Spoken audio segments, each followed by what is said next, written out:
미국 국방부의 긴급 경고가 중동을 뒤흔들고 있습니다. 사우디는 한국과의 방산 계약을 취소하라. 이스라엘과 이란이 미사일을 주고받으며 중동 전쟁의 위기가 고조되는 가운데 리야드 왕궁은 인류 역사상 가장 충격적인 동맹 교체를 단행했습니다.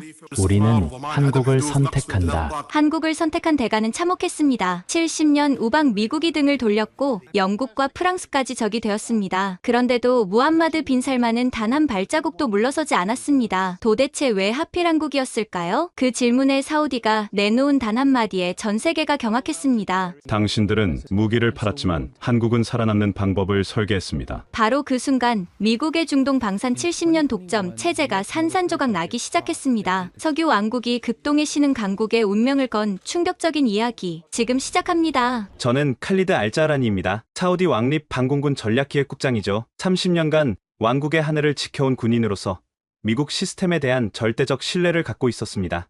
그런 제가 한국 무기를 검토하게 될 줄은 꿈에도 몰랐습니다. 모든 게 바뀐 건 그날 새벽부터였습니다. 리야드 방공사령부 상황실의 붉은 경고등이 미친 듯이 깜빡였죠.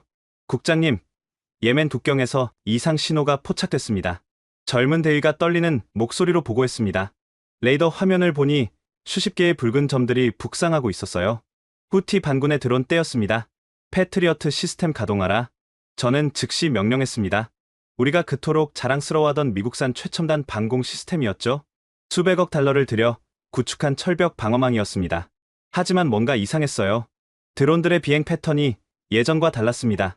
고도를 수시로 바꾸고 지그재그로 기동하며 일부는 의도적으로 레이더에 노출되고 있었죠. 다층 공격입니다. 미끼와 실제 공격 드론이 섞여 있어요. 기술 장교가 소리쳤습니다. 패트리어트의 레이더가 혼란스러워하고 있었어요. 어느 것이 진짜 위협인지 구분하지 못하고 있었습니다. 그때 끔찍한 기억이 떠올랐습니다. 6년 전 아브카이크 정유시설 공격 말이에요. 그날도 우리는 수십억 달러짜리 방공망을 갖고 있었지만 단 한 대의 드론도 막지 못했습니다. 세계 석유 생산의 5%가 한순간에 마비됐죠. 발사 승인 요청합니다. 승인한다. 모든 표적을 요격하라. 패트리어트 미사일이 연달아 발사됐습니다. 하늘에서 섬광이 번쩍였어요. 몇 대는 격추됐지만 나머지는 계속 북상했습니다. 우리의 요격률은 겨우 65%에 불과했어요. 이런 식으로는 메카를 지킬 수 없다. 저는 주먹으로 테이블을 쳤습니다. 손이 떨렸어요. 만약 이 드론들이 성지를 공격한다면? 라마단 기간에 수백만 순례자가 모인 그곳을 공격한다면? 상상만으로도 끔찍했습니다. 이슬람 세계의 중심, 14억 무슬림의 기도 방향인 카바가 공격받는다면 그건 단순한 군사적 패배가 아니었어요. 왕국의 정통성 자체가 무너지는 일이었습니다. 정보부에서 긴급 보고가 왔습니다. 부관이 암호화된 문서를 건넸습니다. 내용을 읽는 순간 등골이 서늘해졌어요. 후티 반군이 새로운 드론 기술을 확보했다. 이란제 샤헤드 136의 개량형으로 인공지능 회피 기동이 가능하다. 다음 목표는 메카와 메디나로 추정된다. 이게 현실일까요? 우리가 믿고 의지하던 방공 시스템이 이렇게 무력할 수 있을까요? 저는 즉시 왕실 안보위원회에 보고서를 작성했습니다. 현재 우리 방공 체계로는 새로운 위협에 대응할 수 없다고 썼죠. 손가락이 떨려서 키보드를 제대로 칠 수 없었습니다. 그날 밤, 저는 기도실에서 무릎을 꿇었습니다. 메카 방향을 향해 절을 하면서도 불안감을 떨칠 수 없었어요. 알라여, 우리에게 지혜를 주소서, 성지를 지킬 방법을 알려주소서. 기도를 마치고 사무실로 돌아왔을 때 긴급 전화가 걸려왔습니다. 국방부 차관이었죠. 칼리드, 내일 아침 왕궁으로 와라. 왕세자님께서 직접 주재하시는 회의다. 목소리에서 긴박함이 느껴졌습니다. 무함마드 빈 살만 왕세자가 직접 나선다는 것은 상황이 그만큼 심각하다는 뜻이었어요. 저는 밤새 자료를 준비했습니다. 현재 방공체계의 한계, 필요한 개선 사항, 예상되는 위협 시나리오를 정리했죠. 하지만 솔직히 뾰족한 해결책은 없었습니다. 새벽 4시, 창밖으로 리야드의 스카이라인이 보였습니다. 킹덤 타워가 하늘을 찌르고 수많은 고층 빌딩들이 사막 위에 솟아 있었어요. 우리가 오일머니로 지은 현대적 도시였죠. 하지만 이 모든 것이 얼마나 취약한지 새삼 깨달았습니다. 화려한 건물들도 하늘에서 날아오는 위협 앞에서는 무력했으니까요. 우리는 지금까지 돈으로 안보를 살 수 있다고 믿었다. 저는 혼잣말을 했습니다. 최고가의 무기를 사면 최고의 안보를 얻을 수 있다고 생각했죠. 하지만 현실은 달랐습니다. 아침 햇살이 사막을 붉게 물들일 때 저는 왕궁으로 향했습니다. 오늘 회의에서 무슨 일이 일어날지 예측할 수 없었어요. 한 가지 확실한 건 뭔가 큰 변화가 필요하다는 것이었습니다.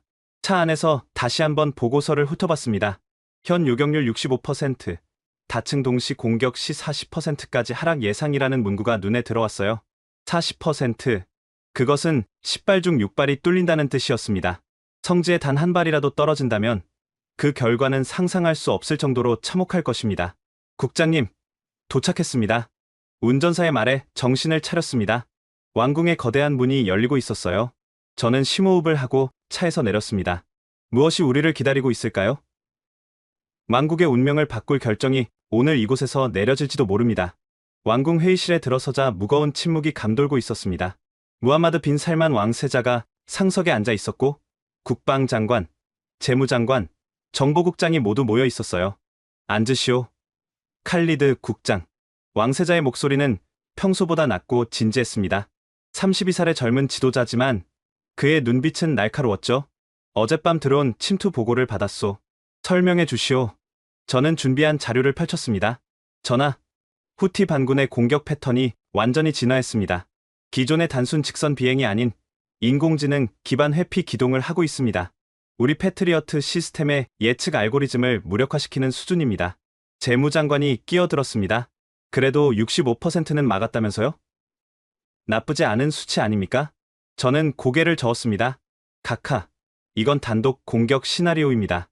만약 이란이 직접 개입해서 탄도미사일과 드론을 동시에 쏜다면 요격률은 40% 이하로 떨어집니다. 회의실이 술렁였습니다. 왕세자가 손을 들어 조용히 시켰죠. 계속하시오. 더 큰 문제는 경제적 파급 효과입니다. 아브카이크 공격대를 기억하십니까? 단 하루 생산 차질로 유가가 배럴당 20달러 급등했습니다.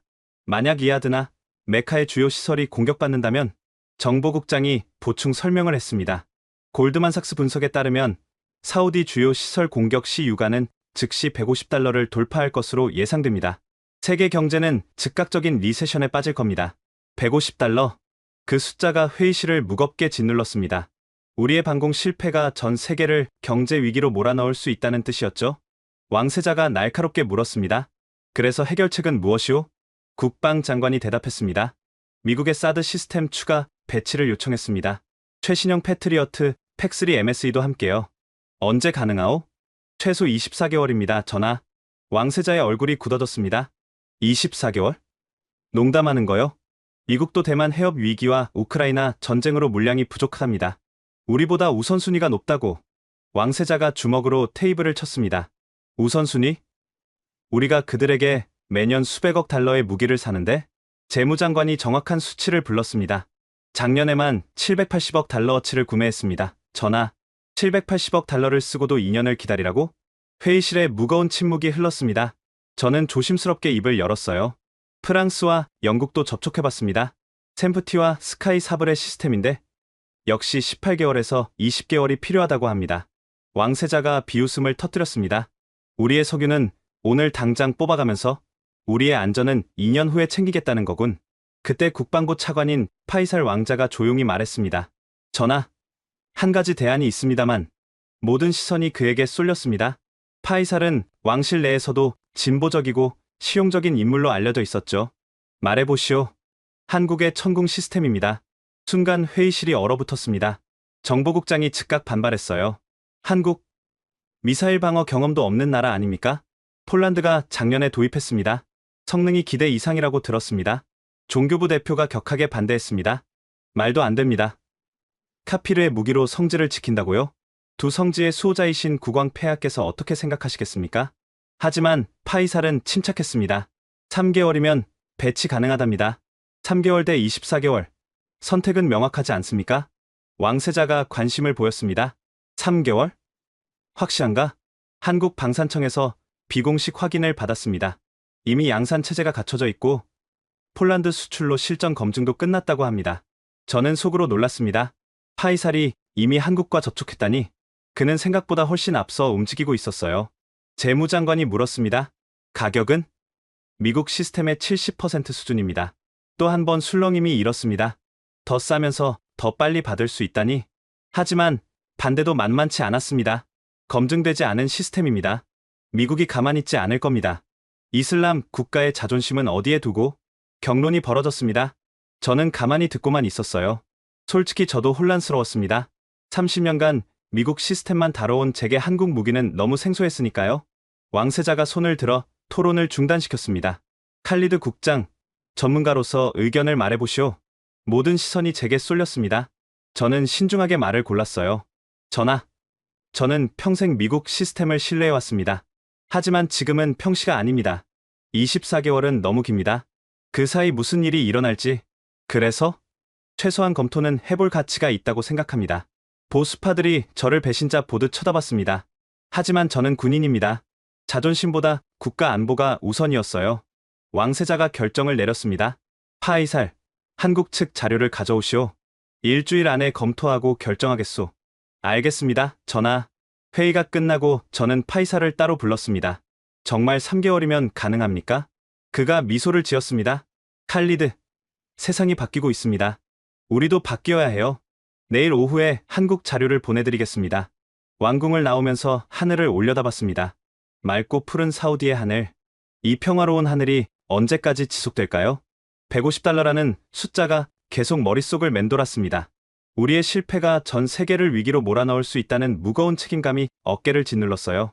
과연 한국이라는 낯선 나라가 우리의 해답이 될 수 있을까요? 아니면 또 다른 실망으로 끝날까요? 곧 알게 될 것입니다. 다음날 오전, 저는 국방부 상황실에서 미국 국방부와 화상회의를 준비하고 있었습니다. 왕세자의 지시로 미국 측에 마지막 기회를 주기로 했죠. 화면에 펜타곤 중동 담당 차관보 마크 밀러스타인이 나타났습니다. 그의 표정은 평소처럼 거만했어요. 좋은 아침이네 칼리드. 무슨 일로 긴급 회의를 요청했나? 라고 영어로 말했습니다. 저는 단도직입적으로 말했습니다. 사드와 패트리어트 추가 배치 일정을 앞당겨야 합니다. 24개월은 너무 깁니다. 그가 한숨을 쉬었습니다.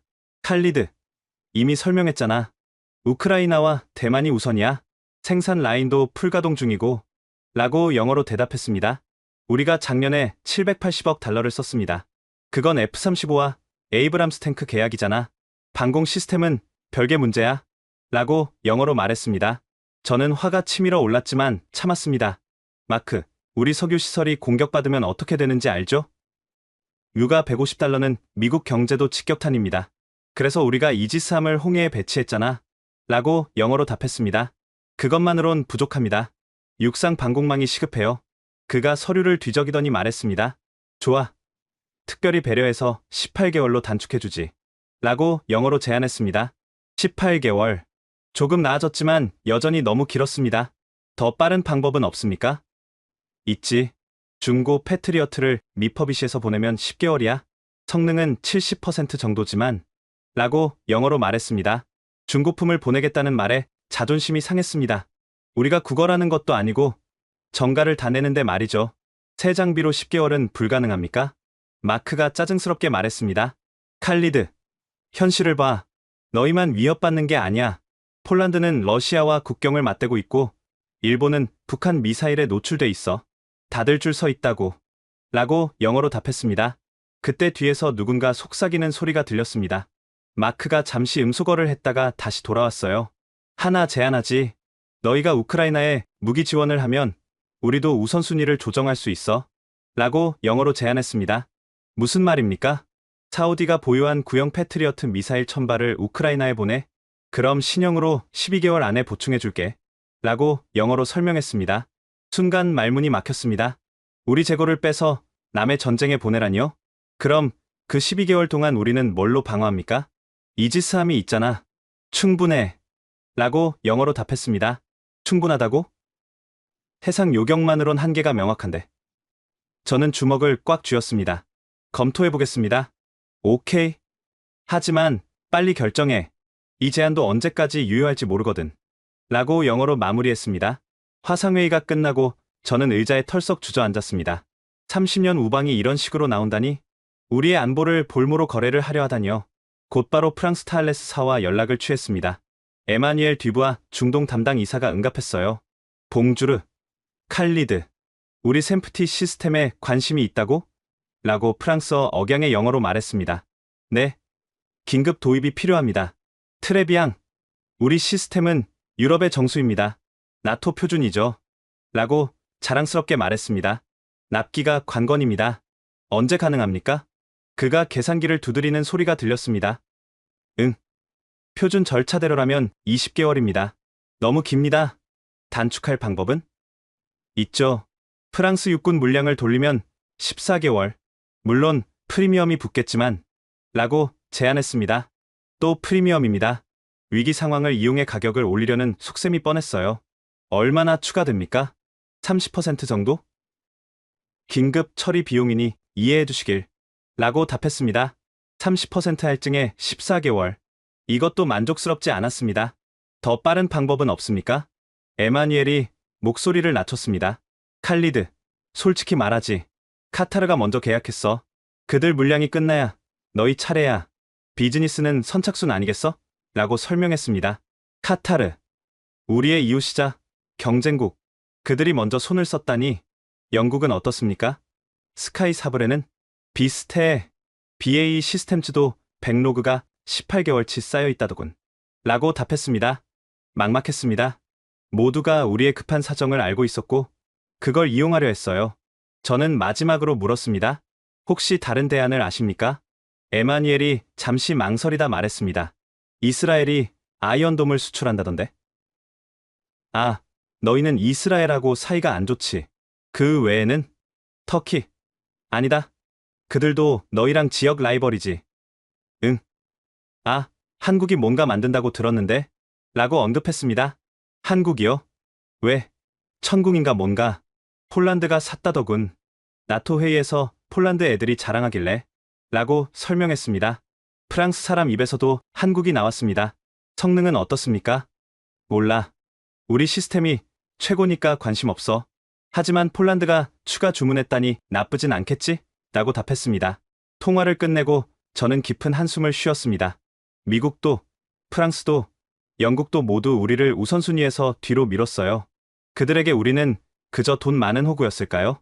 위기의 순간에 진짜 친구가 누구인지 알 수 있다고 했는데 우리에겐 진짜 친구가 없었습니다. 바로 그때 파이살에게서 메시지가 왔습니다. 한국 자료 보냈습니다. 한번 보시죠. 저는 암호화된 파일을 열었습니다.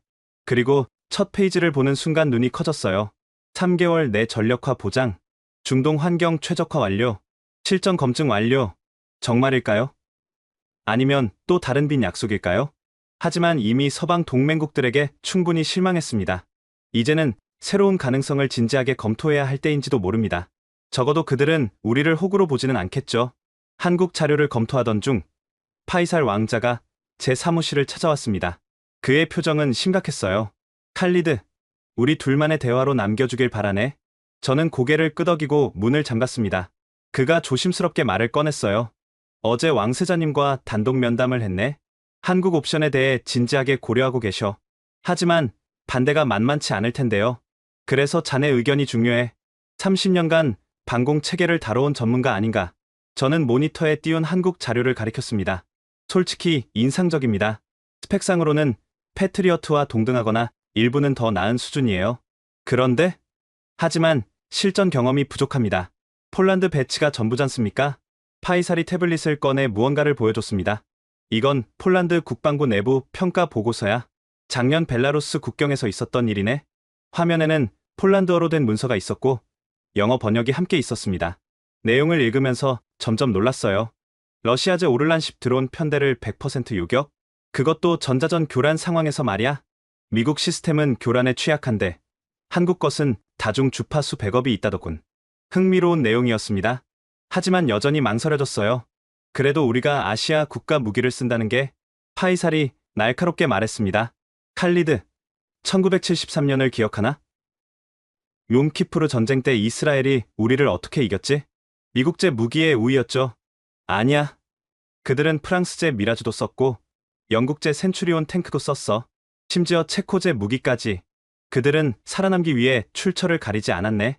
그 말이 가슴에 박혔습니다. 생존 앞에서 자존심이 무슨 소용일까요? 하지만 종교계의 반발이. 내가 데모스크 이맘들과 이미 접촉했네. 뭐라고요? 파이살이 미소를 지었습니다. 젊은 이맘들은 생각이 다르더군. 알라는 가장 강한 무기로 신자들을 지키라 하셨다고? 출처는 언급 안 하셨다면서. 영리한 해석이었습니다. 하지만 보수파들이 가만히 있지 않을 게 뻔했어요. 그때 노크 소리가 들렸습니다. 부관이었어요. 국장님, 압둘라 알셰이크 이맘이 오셨습니다. 파이살과 저는 눈을 마주쳤습니다. 말소문이 벌써 퍼진 모양이었어요. 80세의 보수파 거물 압둘라가 들어왔습니다. 그의 눈빛은 분노로 가득했죠. 파이살, 자네도 여기 있군. 좋아. 둘 다 들으라고 하지. 그는 지팡이로 바닥을 쾅 찍었습니다. 감히 카피르의 무기로 하람을 지킨다는 발상을 누가 했나? 이단도 이런 이단이 없네. 파이살이 침착하게 대답했습니다. 이만님, 한국은 우호국입니다. 우리 건설 프로젝트에도 참여하고 건설과 무기는 다르네. 성질을 지키는 신성한 임무를 불신자들에게 맡긴다고? 저는 조심스럽게 끼어들었습니다. 이만님, 기술은 종교가 없습니다. 우리도 미국 무기를 쓰는데 그들도 기독교 국가 아닙니까? 압둘라가 저를 노려봤습니다. 미국은 다르네. 70년 동맹이자 책의 백성이야. 하지만 한국은? 그들이 알라를 아는가? 파이살이 반박했습니다. 한국 무슬림이 20만 명입니다. 서울에 모스크도 있고요. 그들도 우리처럼 기도합니다. 20만. 5천만 중에 20만이 무슨 의미가 있나? 논쟁이 계속됐습니다. 압둘라는 완고했고 우리는 현실을 강조했죠. 이만님, 만약 메카가 공격받으면 어떻게 하시겠습니까? 제 질문에 그가 잠시 멈췄습니다. 알라께서 지켜주실 것이네. 알라께서는 우리에게 스스로를 지킬 의무도 주셨습니다. 최선의 수단을 찾는 것도 그 의무 아닐까요? 압둘라가 수염을 쓸어내렸습니다. 고민하는 기색이 역력했어요. 만약 말이네. 정말로 그것만이 유일한 방법이라면? 파이살이 기회를 놓치지 않았습니다. 3개월 대 24개월입니다.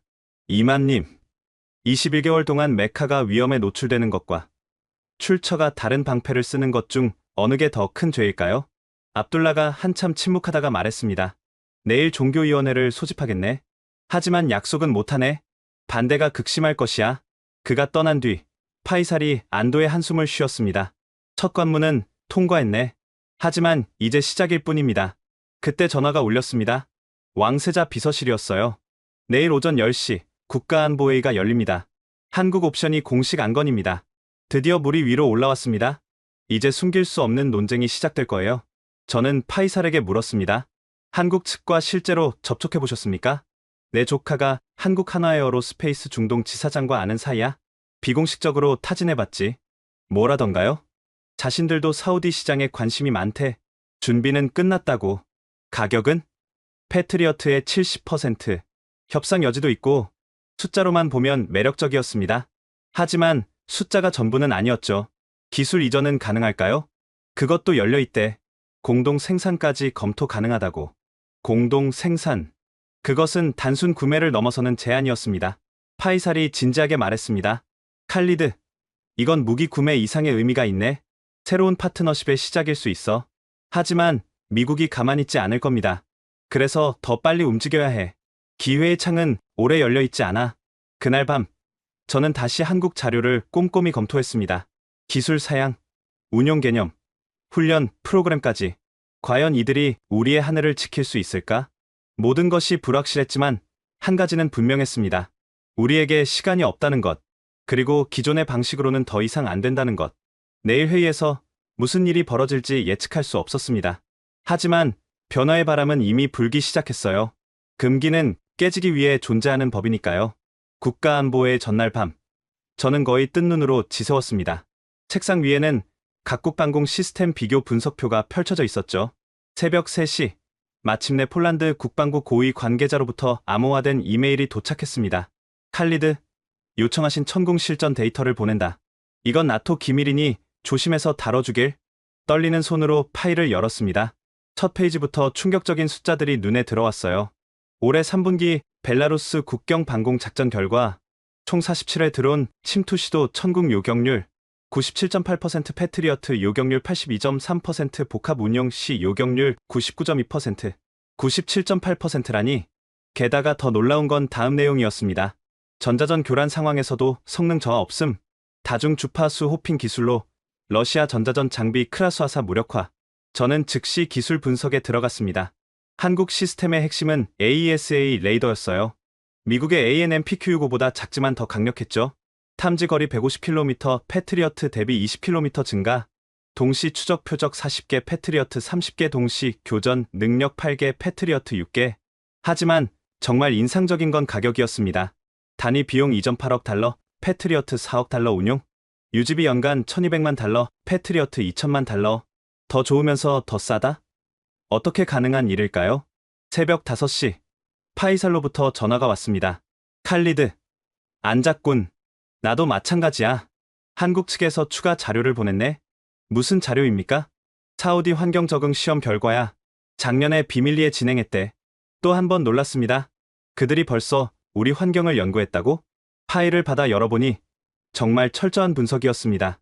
루바랄리 사막 모의 시험 결과, 섭씨 55도 고온 정상 작동, 모래 폭풍 3일 연속 노출 성능 저하 없음, 습도 0% 극건조 정상 작동. 우리 패트리어트는 모래 폭풍이 심하면 레이더 성능이 15% 떨어지는데 한국 시스템은 특수 필터와 냉각 시스템으로 이를 해결했다고 합니다. 심지어 낙타떼가 지나가는 것과 드론을 구별하는 알고리즘도 개발했대. 파이살의 농담 같은 말이 사실이었습니다. 보고서에는 정말로 대형 동물 군집 이동과 저속 비행체 구별 기술이라고 적혀 있었어요. 아침 8시 국방부 기술진들과 긴급 회의를 가졌습니다. 베테랑 엔지니어인 사미르가 말했어요. 국장님, 이 수치들이 사실이라면 게임 체인저입니다. 하지만 검증이 필요하지 않겠습니까? 폴란드가 거짓말할 이유가 없죠. 그들도 러시아 위협이 실제니까요. 젊은 분석관 아미라가 손을 들었습니다. 저는 한국 시스템의 소프트웨어 구조를 분석해봤는데요. 인상적입니다. 오픈 아키텍처라서 우리가 원하는 대로 수정 가능해요. 무슨 뜻입니까? 미국 시스템은 블랙박스입니다. 건드리면 워런티가 날아가죠. 하지만 한국은 소스 코드 일부를 공개하고 우리가 커스터마이징할 수 있게 해준대요. 이건 정말 혁명적인 제안이었습니다. 우리만의 위협 환경에 맞게 조정할 수 있다는 뜻이니까요. 사미르가 계산기를 두드렸습니다. 비용 대비 효과를 계산해보면 5년 운용 기준으로 한국 시스템이 미국보다 40% 저렴합니다. 유지 보수는? 한국은 현지 정비 인력 양성을 포함한대요. 미국은 본국 기술자를 불러야 하는데 한국은 우리 사람을 훈련시켜준다는 거죠. 기술적 자립. 그것은 우리가 늘 꿈꿔온 것이었습니다. 오전 9시 회의장으로 향하면서 마지막으로 받은 자료를 확인했습니다. 한국 국방과학연구소의 시뮬레이션 결과였어요. 이란 파테의 1일형 탄도미사일 샤헤드 136 드론 동시 공격 시나리오, 패트리어트 단독 요격률 68%, 천궁 단독 요격률 89%, 통합 운용 요격률 96%, 89%. 이 숫자가 계속 머릿속을 맴돌았습니다. 회의장에 들어서니 이미 열띤 토론이 진행 중이었습니다. 왕세자가 저를 보고 물었어요. 칼리드 국장, 기술 검토 결과는? 저는 심호흡을 하고 일어섰습니다. 전하, 숫자는 거짓말하지 않습니다. 프레젠테이션을 시작했습니다. 요격률, 비용, 납기, 기술 이전. 하나하나 설명할 때마다 회의장 분위기가 바뀌는 게 느껴졌어요. 특히 이 부분에서 큰 반응이 있었습니다. 3개월 배치 시 예상 손실령 24개월 대기 시 예상 손실, 최소 300억 달러, 차이 300억 달러, 측정 불가한 인명피해. 재무장관이 놀라서 물었습니다. 300억 달러 산출 근거는? 하루 생산 차질 시 30억 달러 손실. 현재 위협 수준에서 최소 10일 이상 공격 가능성. 보수적으로 계산한 겁니다. 종교부 대표가 여전히 반대했습니다. 숫자가 전부는 아닙니다. 신앙의 문제가. 그때 파이살이 끼어들었습니다. 오스만 제국도 독일제 대포를 썼습니다. 심지어 성지수호 전쟁에서도요. 숫자가 생명을 구한다면 그것도 신앙 아닐까요? 2시간의 경론 끝에 왕세자가 결론을 내렸습니다. 칼리드 국장을 한국에 보내시오. 직접 보고 최종 판단하도록. 반대파들이 술렁였지만 왕세자는 단호했습니다. 숫자가 이 정도라면 볼 가치가 있소. 백문이 불여의견 아니겠소? 회의가 끝나고 저는 복잡한 심정으로 회의장을 나왔습니다. 숫자는 분명했습니다. 한국 시스템이 우월했죠. 하지만 숫자 너머의 것들, 신뢰와 경험과 검증은 어떨까요? 곧 제가 직접 확인하게 될 것입니다. 사우디 방공의 미래가 제 판단에 달렸다는 무거운 책임감을 안고서 말이죠. 과연 한국이라는 나라는 이 숫자들을 현실로 만들 수 있을까요? 한국 출장을 이틀 앞둔 저녁, 왕세자 전용 집무실로 긴급 호출을 받았습니다. 리야드 시내가 한눈에 내려다 보이는 최상층, 무함마드 빈 살만이 홀로 서 있었죠. 칼리드, 와주어서 고맙소. 32살의 젊은 지도자는 창밖을 바라보고 있었습니다. 석양에 물든 사막 도시가 황금빛으로 빛나고 있었어요. 전하, 부르신 이유가 먼저 이걸 보시오. 그가 태블릿을 건넸습니다. 화면에는 CIA 중동 분석 보고서가 떠 있었어요. 사우디의 한국 무기 도입 검토는 미국의 중동 영향력에 심각한 도전이 될 것임. 모든 수단을 동원해 저지필요. 저는 놀라서 왕세자를 바라봤습니다. 이게 어떻게? 우리에도 워싱턴에 친구가 있소. 그들이 얼마나 필사적인지 보이시오? 왕세자가 돌아서며 말했습니다. 칼리드, 당신은 날 어떻게 생각하시오? 갑작스러운 질문에 당황했지만 솔직하게 답했습니다.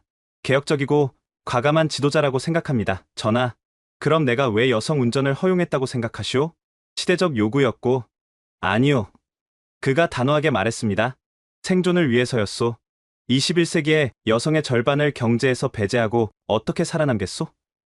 자존심과 전통만으로는 미래가 없소. 왕세자가 책상으로 걸어가 액자 하나를 들어 보였습니다.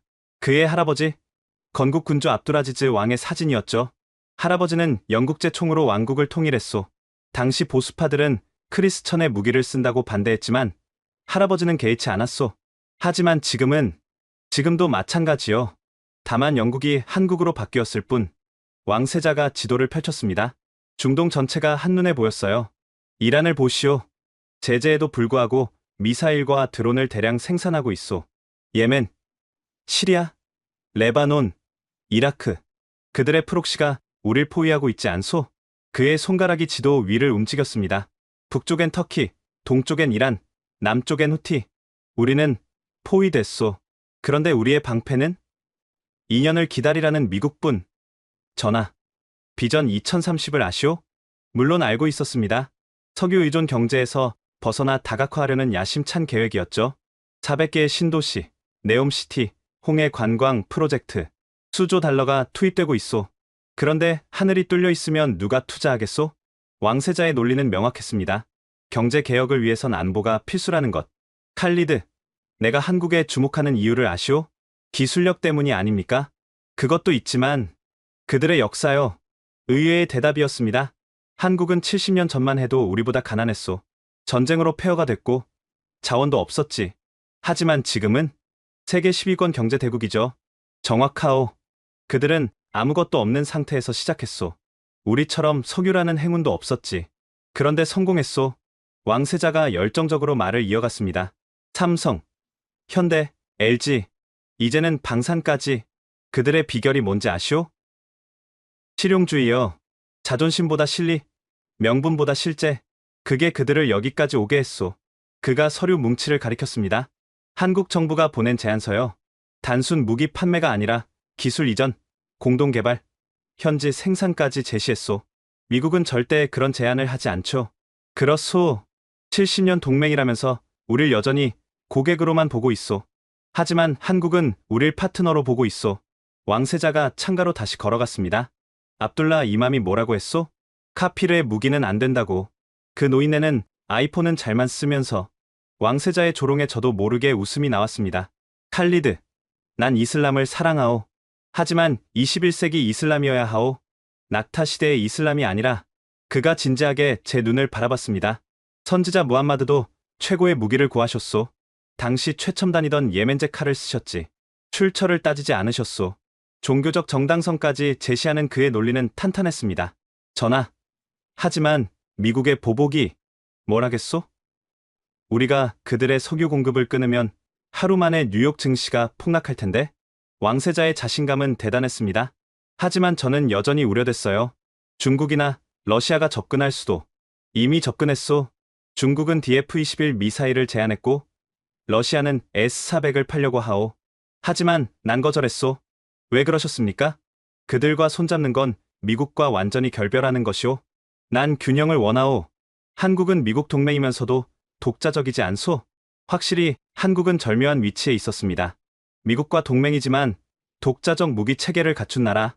왕세자가 금고에서 뭔가를 꺼냈습니다. 오래된 검이었어요. 이게 뭔지 아시오? 왕실의 보검 아닙니까? 우리 증조 할아버지가 쓰던 검이요. 영국제요. 당시 최고의 강철로 만들어졌소. 그가 검을 제게 건넸습니다. 이 검이 사우디를 지켰소. 출처가 중요한 게 아니라 성능이 중요했소. 무거운 검을 들고 있자니 역사의 무게가 느껴졌습니다. 칼리드, 한국에 가서 직접 보고 오시오. 선입견 없이 오직 우리 국민의 안전만 생각하고. 알겠습니다, 전하. 그리고 이것도 전하시오. 왕세자가 봉인된 친서를 건넸습니다. 한국 대통령에게 전할 내 개인 서신이오. 우리가 진지하다는 걸 보여주는 거요. 저는 놀랐습니다. 국왕도 아닌 왕세자가 직접 친서를 보내다니. 내용은 새로운 파트너십의 제안이오. 방산을 넘어서는. 왕세자가 미소를 지었습니다. 한국이 우리의 네옴시티 스마트 기술 파트너가 되면 어떨까? 삼성과 현대가 참여한다면? 야심찬 구상이었습니다. 단순 무기 구매를 넘어 전략적 동반자 관계를 맺겠다는. 가서 그들의 진심을 확인하시오. 우리를 ATM으로 보는지 진짜 파트너로 보는지 반드시 확인하겠습니다. 제가 일어서려 하자 왕세자가 마지막으로 말했습니다. 칼리드, 역사는 용기 있는 자의 편이오. 우리 할아버지들이 그랬듯이. 집무실을 나오면서 많은 생각이 들었습니다. 젊은 왕세자의 비전과 열정, 그리고 현실적 판단력. 복도에서 파이사를 만났습니다. 어떠셨나? 전하께서 매우 단호하십니다. 당연하지. 이건 그분의 미래가 걸린 일이니까. 비전 2030이 성공하려면 안보가 필수야. 파이살이 목소리를 낮췄습니다. 미국 대사가 오늘도 3번이나 면담 요청을 했대. 필사적이더군. 뭐라고 하셨답니까? 왕세자님이 사냥 가셨다고. 매 사냥에는 시간이 걸린다고. 우리는 웃었습니다. 왕세자다운 위트였죠. 한국 가는 비행기는 내일 밤 전용기로. 왕실 가문 문장을 단 특별기야. 우리의 진정성을 보여주려고 모든 것이 치밀하게 준비되고 있었습니다. 그날 밤 저는 오랜만에 깊은 잠을 잤습니다. 왕세자의 확신이 제게도 전염된 것 같았어요. 역사는 용기 있는 자의 편. 그 말이 계속 맴돌았습니다. 우리도 이제 용기를 낼 때가 온 것 같았어요. 내일이면 저는 7,000km를 날아 낯선 나라로 향합니다. 그곳에서 사우디의 미래를 결정할 무언가를 보게 되겠죠? 과연 한국은 왕세자의 기대에 부응할 수 있을까요? 아니면 또 다른 실망으로 끝날까요? 곧 알게 될 것입니다. 인천공항에 도착했을 때 저를 놀라게 한 것은 날씨였습니다. 5월인데도 선선한 바람이 불었죠. 사막의 열기에 익숙한 제게는 신선한 충격이었습니다. 어서 오십시오. 칼리드 국장님. 한화에어로스페이스의 박태영 전무가 직접 마중을 나왔습니다. 40대 중반의 그는 중동에서 10년을 일했다고 했죠. 아흘란와 사흘란. 박 전무가 유창한 아랍어로 인사하자 저는 깜짝 놀랐습니다. 아랍어를 하시는군요. 두바이와 쿠웨이트에서 일했습니다. 중동을 이해하지 못하면 진정한 파트너가 될 수 없다고 배웠죠. 첫인상부터 달랐습니다. 미국 업체들은 우리에게 영어를 강요했는데 말이죠. 창원으로 가는 차 안에서 박 전무가 물었습니다. 사우디의 상황이 심각하다고 들었습니다. 솔직히 그렇습니다. 매일 위협이 증가하고 있죠. 저희가 도울 수 있다면 최선을 다하겠습니다. 파트너의 아픔은 우리의 아픔이니까요. 파트너. 그 단어가 자연스럽게 나왔습니다. 한화방산 단지에 도착했을 때 규모에 한 번 더 놀랐습니다. 거대한 공장들이 질서정연하게 늘어서 있었어요. 여기서 천궁 시스템을 생산합니다. 월 생산 능력은 4세트입니다. 한 달에 4세트나요? 네. 폴란드 수출 이후 생산 라인을 2배로 늘렸습니다. 사우디를 위한 준비였죠. 이미 우리를 위해 투자했다는 말에 인상 깊었습니다. 생산 현장에 들어서자 놀라운 광경이 펼쳐졌습니다. 수백 명의 엔지니어가 일사불란하게 움직이고 있었어요. 저기 보이는 게 다기능 레이더입니다. 핵심 부품이죠. 거대한 육각형 레이더가 조립되고 있었습니다. 미국 것보다 훨씬 정교해 보였어요. 이 레이더의 특징은 뭡니까? 보셨듯이 AESA 방식입니다. 하지만 특별한 점이 있죠. 박 전무가 태블릿을 꺼내 설명했습니다. 사막 환경을 위해 특수 설계했습니다. 냉각 시스템은 섭씨 60도에서도 작동하고 모래 필터는 0.1 마이크론까지 걸러냅니다. 정말 우리를 위해 개발한 겁니까? 그럼요. 작년부터 준비했습니다. 사우디 기상청 데이터를 모두 분석했죠. 그들의 치밀함에 감탄했습니다. 다음은 미사일 조립 라인이었습니다. 천궁 미사일은 2단 추진 방식입니다. 초기 가속은 고체 연료, 종말 단계는 직격 방식이죠. 요격 고도는 최저 5m에서 최고 20km까지, 드론부터 탄도미사일까지 모두 대응 가능합니다. 인상적이었습니다. 우리가 겪는 다층 위협에 딱 맞는 스펙이었죠. 그때 한 엔지니어가 다가왔습니다. 전무님, 사우디 버전 소프트웨어 테스트 준비됐습니다. 사우디 버전이요? 박 전무가 설명했습니다. 각 나라마다 위협이 다릅니다. 사우디는 이란제 드론과 예멘 미사일이 주요 위협이죠. 그래서 맞춤형 알고리즘을 개발했습니다. 시험실로 이동했습니다. 거대한 스크린에 시뮬레이션이 떠올랐어요. 이란 샤헤드 136 드론 50대 동시 공격 시나리오입니다. 화면에서 붉은 점들이 사우디 지도를 향해 날아왔습니다. 천궁 시스템이 작동하자 하나씩 격추되기 시작했어요. 요격률 94%. 나머지 6%도 2차 방어선에서 처리 가능합니다. 어떻게 이런 정확도가 가능하죠? 인공지능입니다. 매 요격마다 학습하죠. 적의 패턴을 파악하고 다음을 예측합니다. 미국 시스템에는 없는 기능이었습니다. 점심 식사 중에 박 전무가 뜻밖의 이야기를 꺼냈습니다. 사실 저희 아버지 세대가 베트남전에 참전하셨습니다. 국가를 지킨다는 게 얼마나 무거운 책임인지 압니다. 아, 그래서 압니다. 돈으로 살 수 없는 가치가 있다는 것도요. 그의 진정성이 느껴졌습니다. 오후에는 야외 시험장으로 이동했습니다. 실제 발사 시연을 보기 위해서였죠. 오늘은 특별히 사막 환경을 재현했습니다. 정말로 시험장 한쪽에는 모래를 뿌리는 장치가 작동하고 있었어요. 발사 준비 10초 전 긴장감이 감돌았습니다. 제 손에도 땀이 났어요. 발사. 천궁 미사일이 하늘로 솟구쳤습니다. 목표물을 향해 정확히 날아가더니 공중에서 완벽하게 명중시켰죠. 성공입니다. 모래바람 속에서도 100% 명중. 엔지니어들이 환호했습니다. 저도 모르게 박수를 쳤어요. 이제 진짜를 보여드리죠. 박 전무가 말했습니다. 다중 표적 동시 공격 시나리오입니다. 실전과 동일하게 8개의 드론이 각기 다른 방향에서 날아왔습니다. 고도도 속도도 제각각이었죠. 천궁 시스템이 침착하게 표적을 분석했습니다. 그리고 연속으로 미사일을 발사했어요. 탕, 탕, 탕, 탕. 8발 모두 명중. 하늘에서 불꽃이 연달아 터졌습니다. 이게 가능한 거군요. 네. 그리고 이건 시작일 뿐입니다. 저녁 한화 회장 주최 만찬이 있었습니다. 70대의 노신사는 겸손했어요. 중동의 평화에 기여할 수 있다면 영광입니다. 한국은 왜 방산에 뛰어들었습니까? 회장이 잠시 생각하더니 답했습니다. 우리도 전쟁을 겪었습니다. 무력함이 얼마나 비참한지 압니다. 스스로를 지킬 힘이 없으면 자유도 없죠. 공감이 갔습니다. 석유만 믿고 안보를 소홀히 한 우리와는 달랐어요. 사우디와 진정한 파트너가 되고 싶습니다. 단순한 거래가 아닌 함께 성장하는 관계요. 만찬이 끝나고 호텔로 돌아왔을 때 왕세자로부터 메시지가 왔습니다. 어떠한가? 저는 짧게 답했습니다. 기대 이상입니다. 그들은 준비되어 있습니다. 좋소. 계속 지켜보시오. 창밖으로 한국의 야경이 보였습니다. 불과 70년 전 폐허였던 나라가 이런 기술 강국이 되었다니 우리도 할 수 있다. 그런 생각이 들었습니다. 석유시대 이후를 준비하는 우리에게 한국은 좋은 롤모델이 될 수 있을 것 같았어요. 내일은 또 무엇을 보여줄까요? 기대감을 안고 잠자리에 들었습니다. 한국에서 돌아온 지 한 달 후 역사적인 시연회가 네프드 사막에서 열렸습니다. 사우디 북서부의 이 거대한 사막은 완벽한 시험장이었죠. 뜨거운 열기와 모래바람, 그리고 끝없는 지평선. 각국 참관단이 도착하기 시작했습니다. 부관이 보고했습니다. 15개국에서 온 군사 전문가들이 속속 집결하고 있었어요. 미국에서는 중동사령부 부사령관이 직접 왔습니다. 표정이 굳어 있었죠. 프랑스 타알레스 대표단도 신경질적으로 보였고요. 저들이 왜 왔을까요? 파이살이 비웃었습니다. 한국 시스템이 실패하길 바라는 거지.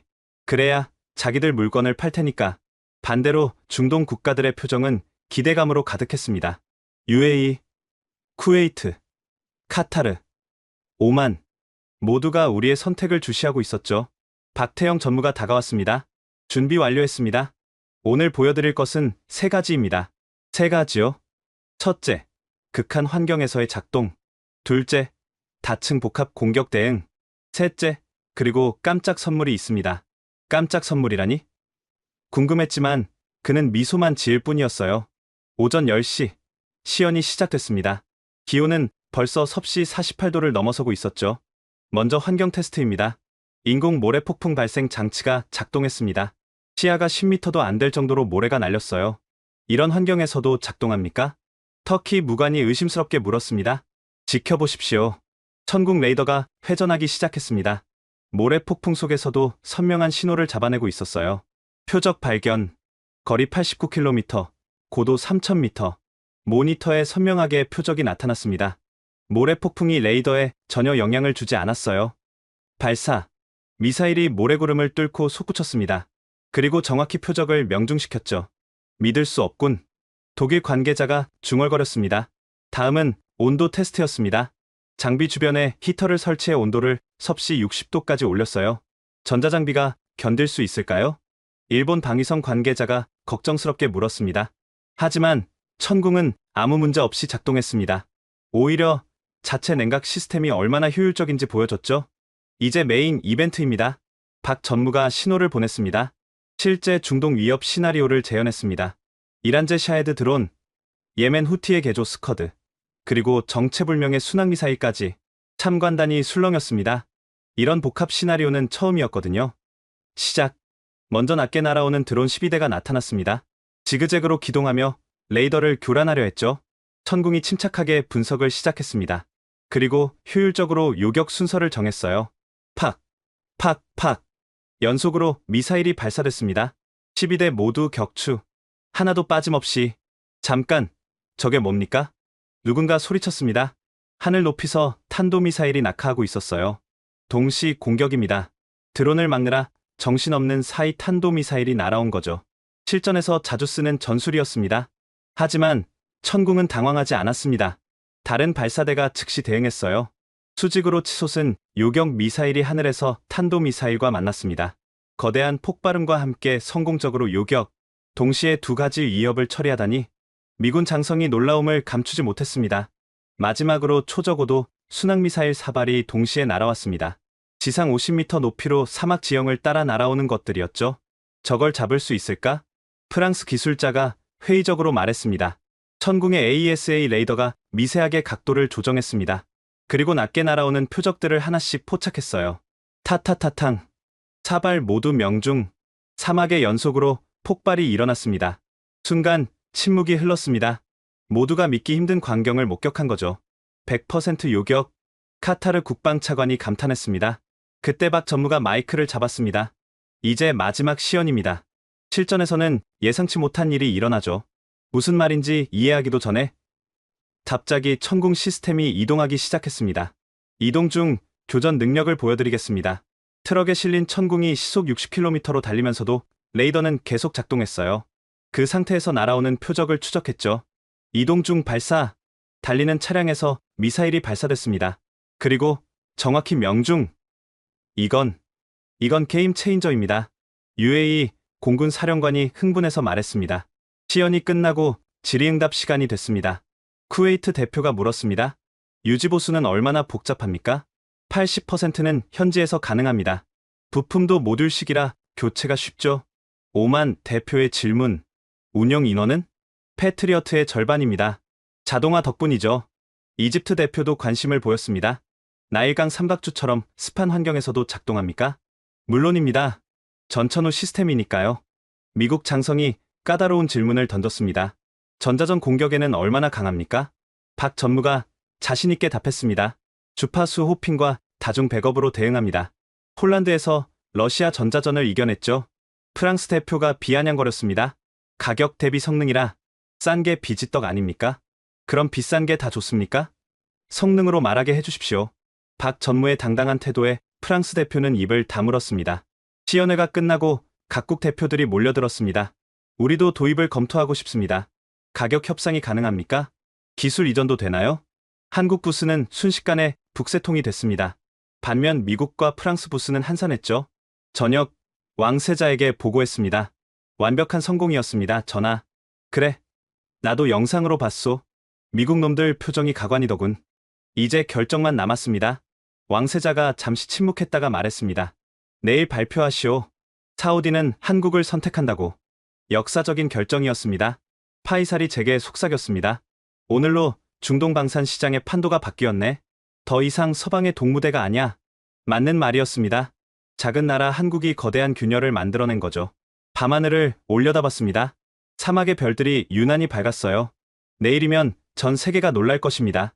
석유 왕국 사우디가 극동의 신흥 강국을 선택했다는 소식에, 그리고 이것은 시작에 불과할 것입니다. 발표 당일 아침, 리야드 국방부 대회의장은 전 세계 언론으로 가득 찼습니다. CNN, BBC, 알자지라, 로이터 모두가 사우디의 결정을 기다리고 있었죠. 무대 뒤에서 파이살이 긴장한 표정으로 말했습니다.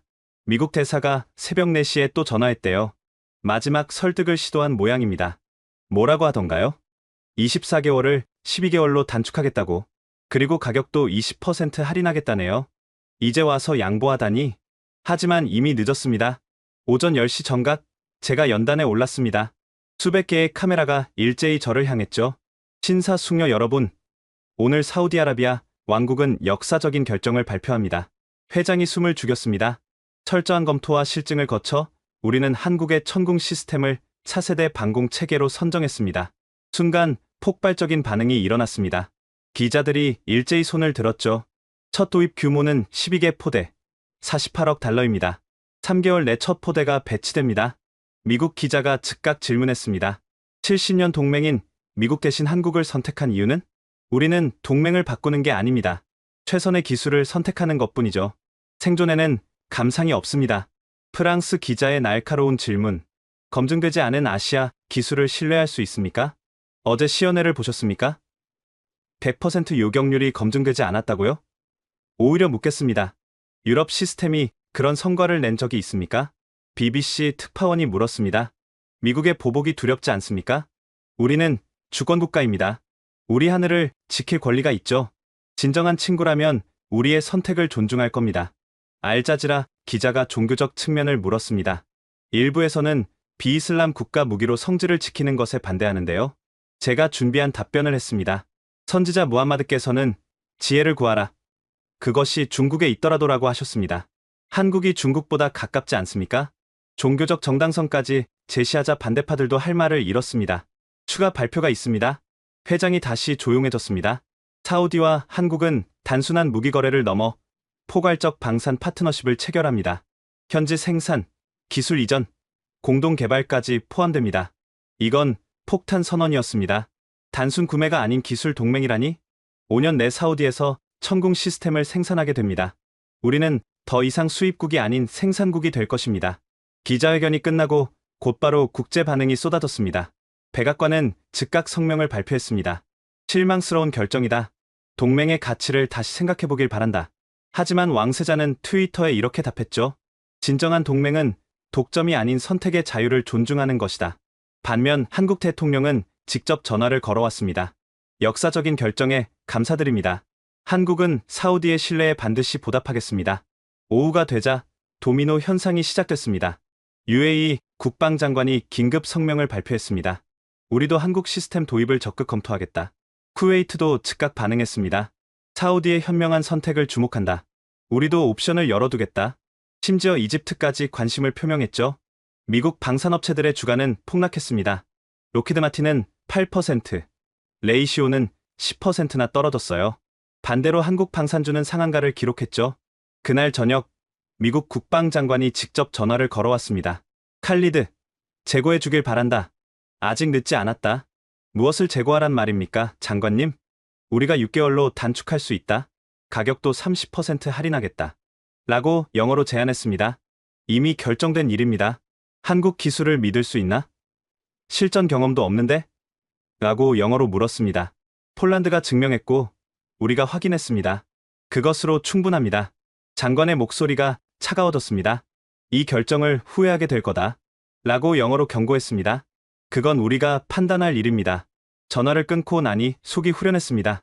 70년간 그들의 눈치를 봤는데 오늘 처음으로 당당하게 맞섰으니까요.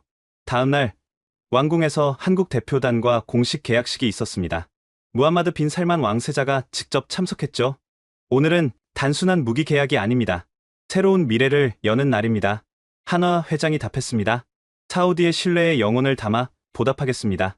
이것은 거래가 아닌 동반자의 약속입니다. 계약서에 서명하는 순간 역사가 바뀌는 걸 느꼈습니다. 서명식 후 리셉션에서 박태영 전무가 제게 다가왔습니다. 이제 시작입니다. 3개월 뒤 첫 시스템이 도착하면 진짜가 시작되죠. 한국은 약속을 지킬 수 있습니까? 한국전쟁 후 우리가 어떻게 여기까지 왔는지 아십니까? 약속을 지켜서입니다. 신뢰를 잃으면 우리 같은 작은 나라는 살아남을 수 없으니까요. 그의 말에 무게가 있었습니다. 리셉션장 한쪽에서는 각국 대표들이 한국 팀을 둘러싸고 있었어요. 우리도 협상하고 싶다. 기술 이전 조건을 듣고 싶다. 공동 개발은 어떤 방식으로? 미국과 프랑스 대표들은 구석에서 어두운 표정으로 속삭이고 있었죠. 파이살이 샴페인 잔을 들며 말했습니다. 축배를 들자. 왕국의 새로운 시작을 위해 모두가 잔을 들었습니다. 밖으로 나오니 리야드의 하늘이 유난히 맑았습니다. 3개월 뒤면 저 하늘을 한국 기술이 지키게 될 것입니다. 70년 만의 변화였죠. 과연 우리의 선택이 옳았을까요? 시간이 증명해 줄 것입니다. 하지만 한 가지는 확실했습니다. 우리는 더 이상 누구의 눈치도 보지 않고 우리의 미래를 선택했다는 것. 그것만으로도 큰 의미가 있었습니다. 계약 발표 일주일 후 중동 전역이 들썩이기 시작했습니다. 제 사무실 전화는 하루 종일 울렸죠. 칼리드 국장님, UAE 국방차관입니다. 내일 리야드로 가도 될까요? 쿠웨이트 왕실에서 특사를 보내겠답니다. 카타르 국방장관이 비공식 면담을 요청하는데요. 파이살이 웃으며 들어왔습니다. 인기 폭발이군. 모두가 한국 시스템을 원해. 예상은 했지만 이 정도일 줄은. 가장 먼저 움직인 건 UAE였습니다. 두바이의 통치자 셰이크 모하메드가 직접 전화를 걸어왔어요. 칼리드, 우리도 천궁이 필요하다. 사우디가 확인해줬으니 의심의 여지가 없지. 한국 측과 연결해드리겠습니다. 전하. 아니, 더 큰 그림을 그리고 싶다. 사우디와 UAE가 공동으로 한국과 협상하면 어떻겠나? 흥미로운 제안이었습니다. 걸프 국가들이 연합해서 협상하면 더 좋은 조건을 받을 수 있죠? 다음날 두바이에서 온 특사단이 도착했습니다. UAE 국방차관 라시드 알마툼이 단도직입적으로 말했어요. 우리는 8개 포대를 원한다. 그리고 현지 생산시설도 함께. 현지 생산이요? 사우디만 생산하면 우리는 뭐가 되나? 우리도 기술을 원한다. 경쟁 심리가 작동하고 있었습니다. 하지만 이는 한국에게도 좋은 기회였죠. 박태영 전무와 화상회의를 했습니다. UAE도 원한다고요? 물론 환영이죠. 중동 전체가 우리 고객이 되는 겁니다. 조건은 맞출 수 있습니까? 걸프 지역 통합 생산 체계를 제안하죠. 사우디는 레이더, UAE는 미사일, 쿠웨이트는 발사대. 어떻습니까? 천재적인 아이디어였습니다. 각국이 부품을 나눠 생산하면 모두가 기술을 갖게 되죠. 이틀 후 쿠웨이트 특사가 도착했습니다. 그들의 관심사는 달랐어요. 우리는 이라크 국경이 걱정이다. 이란의 민병대가 로켓을 쏠 수 있거든. 천궁 시스템이 완벽한 해답입니다. 사우디와 같은 조건을 받을 수 있나? 물론입니다. 오히려 공동 구매로 더 나은 조건을 만들 수 있죠. 일주일 만에 상황이 완전히 바뀌었습니다. 미국 일변도였던 걸프 방산 시장에 거대한 균열이 생긴 거죠. 가장 극적인 건 카타르였습니다. 그들은 사우디와 사이가 좋지 않았는데도 연락해왔어요. 적의 적은 친구라고 하지 않나?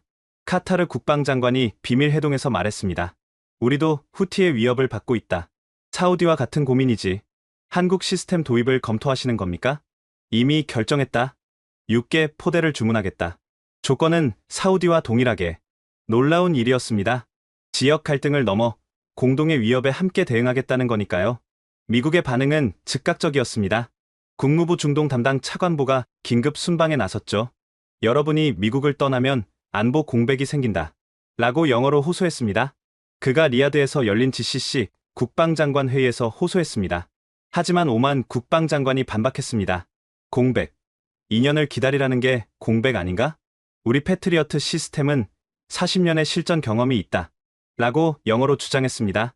그 40년 된 시스템이 작년 예멘 드론을 못 막았잖아. 분위기가 싸늘해졌습니다. 미국의 설득은 오히려 역효과를 냈죠. 프랑스도 필사적이었습니다.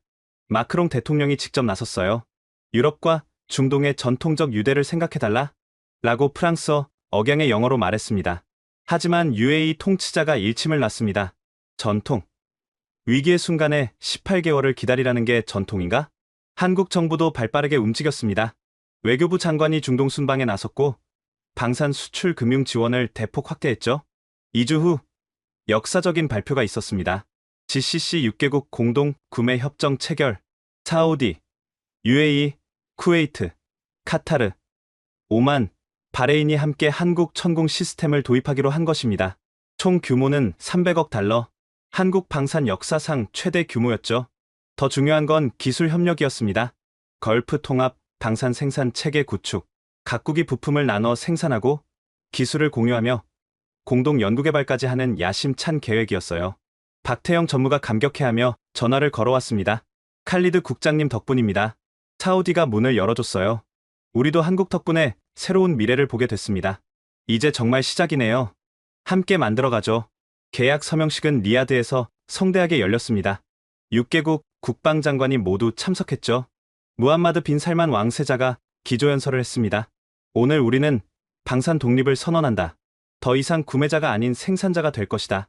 한국 대통령도 화상으로 축하 메시지를 보냈습니다. 한국과 GCC의 파트너십은 윈윈의 모델이 될 것입니다. 서명식이 끝나고 리셉션에서 각국 대표들의 표정은 밝았습니다. 드디어 우리도 기술을 갖게 됐어. 2년이 아니라 3개월이야. 믿어지나? 한국이 진정한 파트너라는 걸 증명했지. 하지만 구석에서 미국과 프랑스 대표들은 어두운 표정으로 서 있었죠. 파이살이 제게 속삭였습니다. 70년 독점 체제가 2주 만에 무너졌네. 역사는 이렇게 바뀌는 거야. 밖으로 나오니 리야드의 밤하늘에 불꽃놀이가 터지고 있었습니다. GCC 통합 방산 체계 출범을 축하하는 행사였죠. 하늘을 수놓는 불꽃을 보며 생각했습니다. 우리가 뿌린 작은 씨앗이 이렇게 큰 나무로 자랄 줄 누가 알았을까요? 그리고 이것은 시작에 불과합니다. 진짜 변화는 이제부터 시작될 테니까요. 계약 체결 6개월 후 사우디 동부 다란 지역에서 역사적인 기공식이 열렸습니다. 한국 사우디 합작 방산 단지의 첫 삽을 뜨는 날이었죠. 오늘은 사우디가 방산 소비국에서 생산국으로 도약하는 날입니다. 무함마드 빈 살만 왕세자가 연설했습니다. 그의 옆에는 한국산업통상자원부 장관이 서 있었어요. 이곳에서 2년 내 천궁 시스템 핵심 부품의 40%를 생산하게 됩니다. 거대한 부지에는 이미 기초 공사가 한창이었습니다. 한국 기술자 200명과 사우디 엔지니어 500명이 함께 일하고 있었죠. 박태영 전무가 현장을 안내했습니다. 여기가 레이더 생산동입니다. 최첨단 클린룸 시설이 들어서죠. 사우디 인력으로 운영 가능합니까? 물론입니다. 이미 1차 교육생 100명이 한국에서 연수 중이에요. 인상적이었습니다. 단순 조립이 아닌 핵심 기술 생산이라니? 저쪽은 미사일 추진체 공장입니다. 고체 연료 기술도 이전됩니다. 그것까지요? 신뢰에는 신뢰로 답해야죠. 사우디는 우리의 전략적 파트너니까요. 미국이라면 절대 불가능한 일이었습니다. 그들은 핵심 기술은 절대 이전하지 않았으니까요. 현장 사무실에서 양국 엔지니어들이 열띤 토론을 하고 있었습니다. 냉각 시스템을 사막 환경에 최적화하려면 모래 필터를 이중으로 하는 게 어떨까요? 언어는 달라도 기술로 소통하는 그들의 모습이 인상적이었어요. 젊은 사우디 엔지니어 아말이 다가왔습니다. 국장님, 한국에서 배운 게 정말 많습니다. 그들의 일하는 자세가 특히 인상적이었어요. 어떤 면에서? 실패를 두려워하지 않더군요. 계속 시도하고 개선하고 우리도 배워야 합니다. 문화까지 전파되고 있었습니다. 이게 진정한 기술 이전이겠죠. 오후에는 더 큰 발표가 있었습니다. 한국 사우디 방산기술연구소 설립, 왕세자가 협정서에 서명하며 말했습니다. 이제 우리는 함께 미래 무기를 개발할 것입니다. 수입국이 아닌 개발국으로. 한국 장관이 화답했습니다. 사우디의 자본과 한국의 기술이 만나면 놀라운 시너지가 날 겁니다. 연구소장으로 임명된 김태준 박사를 만났습니다. 한국 국방과학연구소 출신의 베테랑이었죠. 어떤 연구를 하실 계획입니까? 우선 중동 환경 특화 시스템입니다. 섭씨 60도, 모래 폭풍, 제로 습도. 이런 극한 조건의 데이터는 사우디가 최고죠. 그게 한국에도 도움이 됩니까? 물론입니다. 극한 환경 기술은 어디서나 통하니까요. 윈윈이죠. 저녁 리셉션에서 뜻밖의 손님들이 나타났습니다. 터키와 이집트 대표단이었어요. 우리도 이 파트너십에 참여하고 싶습니다. 터키 국방차관이 말했습니다. 터키도 방산 강국인데요. 하지만 첨단 미사일 방어는 부족합니다. 한국 사우디 모델이 인상적이에요. 이집트 대표도 거들었습니다. 수에즈 운하 방어가 시급합니다. 천궁 시스템이 완벽한 해답 같은데요. 중동 전체로 확산되고 있었습니다. 미국의 독점 체제가 완전히 무너지는 순간이었죠. 일주일 후 더 극적인 일이 일어났습니다. 이스라엘도 한국 무기에 관심, 중동의 숙적 이스라엘마저 한국을 주목하기 시작한 거죠. 파이살이 웃으며 말했습니다. 아이러니하지? 아랍과 이스라엘이 같은 무기 체계를 쓰게 될지도, 평화에 기여할 수도 있겠네요. 맞아. 같은 시스템을 쓰면 서로를 더 잘 이해하게 되니까. 한편 현장에서는 놀라운 일이 일어나고 있었습니다. 첫 사우디산 부품이 생산된 것입니다. 천궁 레이더의 냉각팬이었죠. 작은 부품이지만 의미는 컸습니다. 메이드 인 사우디. 젊은 엔지니어들이 환호했습니다. 자부심이 대단했어요. 품질 검사를 맡은 한국 기술자가 엄지를 들어 올렸습니다. 완벽합니다. 한국 생산품과 동일한 품질이에요. 정말입니까? 오히려 일부 수치는 더 좋네요. 역시 정밀 작업에는 사우디 손재주가 최고예요. 서로를 인정하고 존중하는 모습이 보기 좋았습니다. 3개월 후 첫 현지 생산 천궁 시스템이 롤아웃됐습니다. 60%가 사우디에서 만든 부품이었죠. 이것이 진정한 기술 독립입니다. 왕세자가 완성된 시스템을 보며 감격했습니다. 이제 우리도 할 수 있다는 걸 증명했어요. 박태영 전무가 제게 말했습니다. 한국도 50년 전엔 이랬습니다. 처음엔 조립만 하다가 이제는 수출까지 하죠. 사우디도 그렇게 될 겁니다. 그때까지 한국이 도와주시겠습니까? 물론이죠. 진정한 동반자니까요. 함께 성장하는 거예요. 밤에 숙소로 돌아오며 생각했습니다. 단순한 무기 거래로 시작한 일이 이렇게 큰 변화를 만들어냈다니? 일자리가 생기고 기술이 전수되고 자신감이 자라났습니다. 무엇보다 우리도 할 수 있다는 희망이 생겼죠. 한국이 보여준 것은 무기가 아니라 가능성이었습니다. 그리고 우리는 그 가능성을 현실로 만들어가고 있었어요. 첫 천궁 시스템 배치 2년 후 저는 리야드 방공사령부 새 청사에서 이 모든 여정을 돌아보고 있었습니다. 창밖으로 보이는 하늘은 그 어느 때보다 평화로웠죠. 국장님, 오늘 통계 나왔습니다. 젊은 참모가 보고서를 가져왔습니다. 지난 2년간 단 한 건의 성공적 공격도 없었습니다. 요격률 100% 달성이에요. 놀라운 성과였습니다. 87차례의 드론 및 미사일 공격을 모두 막아낸 거죠. 민간 피해는 제로입니다. 경제 손실도 없고요. 2년 전 우려했던 $150 유가 시나리오는 기후가 됐습니다. 완벽한 방어 덕분에 석유시설은 안전했고 국제 유가도 안정됐죠. 더 놀라운 건 파급 효과였습니다. 외국인 직접 투자가 전년 대비 35% 증가했습니다. 파이살이 경제 보고서를 보여줬습니다. 안전하다는 인식이 퍼지면서 투자가 몰리고 있어요. 네옴시티 프로젝트도 가속화됐고 비전 2030은 순조롭게 진행되고 있었습니다. 안보가 경제 발전의 기반이 된 거죠. 한국 기업들도 대거 진출했죠.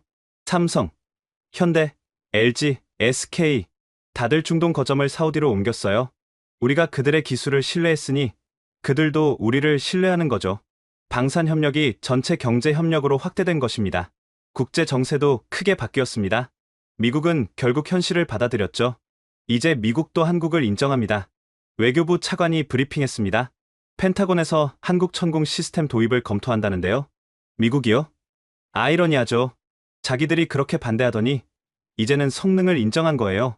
실제로 나토 회의에서 천궁 시스템이 새로운 표준으로 논의되고 있었습니다. 폴란드의 성공 사례가 유럽 전체로 퍼진 거죠. 가장 큰 변화는 사우디 내부였습니다. 방산 분야 일자리가 3만 개 창출됐습니다. 인력개발부 보고서였습니다.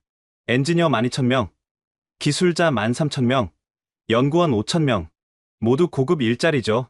젊은이들의 인식도 바뀌었습니다. 더 이상 석유에만 의존하지 않고 기술로 미래를 만들 수 있다는 자신감이 생겼어요. 한국과의 관계는 혈맹 수준이 됐습니다. 내년에 한 사우디 정상회담이 리야드에서 열립니다. 의제는 우주 개발 협력입니다. 한국의 누리호 기술과 우리의 자본이 만나는 거죠. 방산에서 시작한 협력이 우주까지 확대됐습니다. 어느 날 한국 대사관에서 특별한 행사가 열렸습니다. 첫 사우디 여성 방산 엔지니어 100명의 졸업식이었죠. 여러분은 선구자입니다. 제가 축사를 했습니다. 기술에는 성별이 없습니다. 오직 실력만 있을 뿐이죠. 그들 중 한 명인 누라가 대표로 답사를 했습니다. 한국이 우리에게 기회를 줬습니다. 이제 우리가 사우디의 미래를 만들겠습니다. 왕세자의 개혁과 한국의 기술이 만나 새로운 변화를 만들어낸 것입니다. 2년이 지난 지금 중동의 방산 지도는 완전히 바뀌었습니다. 현재 중동 신규 방공 시스템의 55%가 한국산입니다. 국제 방산 시장 보고서의 내용이었죠. 미국 점유율은 30%로 떨어졌고요. 격세지감이었습니다. 불과 2년 만에 판도가 크게 바뀐 거예요. 마지막으로 박태영 전무를 만났습니다. 그는 이제 한화중동 총괄 사장이 되어 있었죠. 처음 만났을 때가 엊그제 같은데? 벌써 2년이네요. 그동안 정말 많은 일이 있었죠. 후회는 없으십니까? 미국 대신 우리를 선택한 것? 저는 웃으며 답했습니다. 이게 제 대답입니다. 창밖을 가리켰습니다.